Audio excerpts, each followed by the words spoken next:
Welcome to xGameZones, hub to latest popular games, reviews, preview and news. The beast inside, not only for the visual aspects but also for the story of how the game was developed and came to be. This game was started on Kickstarter and within a reasonable amount of time reached its goals and then some. There is defiantly a few scenes that will stay in my memory.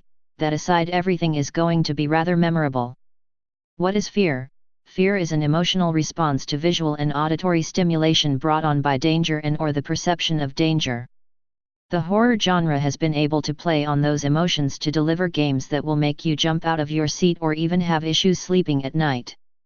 The beast inside takes the player through a story of past and present while solving puzzles and obstacles. This, of course, is while being shocked and frightened at various turns.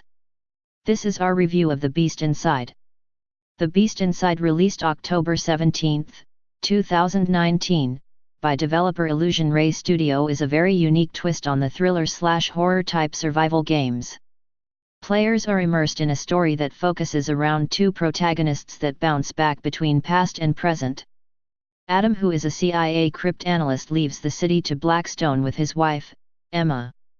His timeline is set in the Cold War and his job, of course, is to decipher military codes, and his work may even alter the course of the war itself. His plans of working in the believed peaceful woodland area may be, well, not what he was hoping for.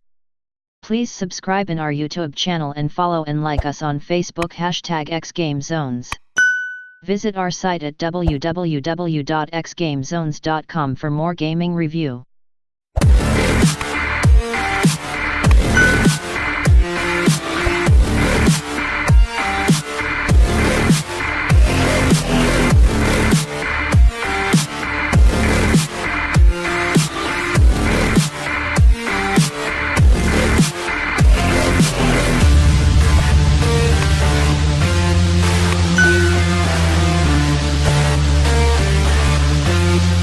The Beast Inside, I would say this game falls in the same lines as Amnesia, the dark decent, as they have very similar mechanics. Do not get me wrong, I am not bagging on this at all, in fact for me this is a plus. Recently I have been lucky to experience a bit more of the horror genre than before, and has allowed me to experience different mechanics and ideas that are very indulgent to me. One of my favorite mechanics is the ability to interact with my environment. By having this type of interaction, a player will have a better sense of being part of the story. When I think of being immersed, I do not think just a good story is everything.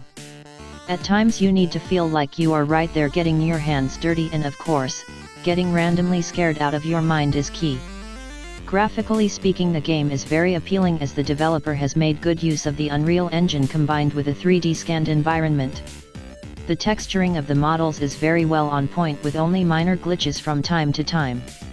The attention to detail on each area very well thought out, and plenty of items to interact with. Some items even hold hints or messages to help drive the story.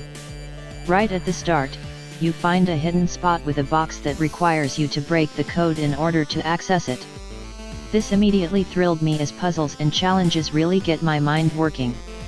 I will admit at first it took me a moment to realize when the game switched from one character to another. I thought at first I was merely transferred in time or seeing the past. Well, once the reality of what was going on set in and my dumb moment was over, I moved on. There would be no horror games without the use of a good soundtrack and audio effects. Everything from the simple musical tones during the calm scenes to the random horror sounds during encounters more than aided in making me jump a few times.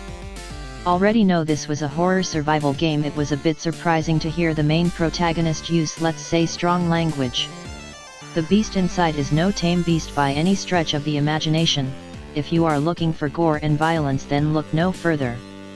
The beginning of the game sets the mood right away with a very nice visual display of a severed head and a good detail knife.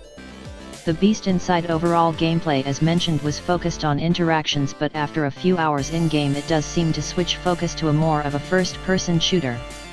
This of course for me was easy to overlook, as story-driven games often need to include various elements to keep things going. The controls were tested both with a traditional keyboard and mouse as well as the use of a wired USB Xbox controller.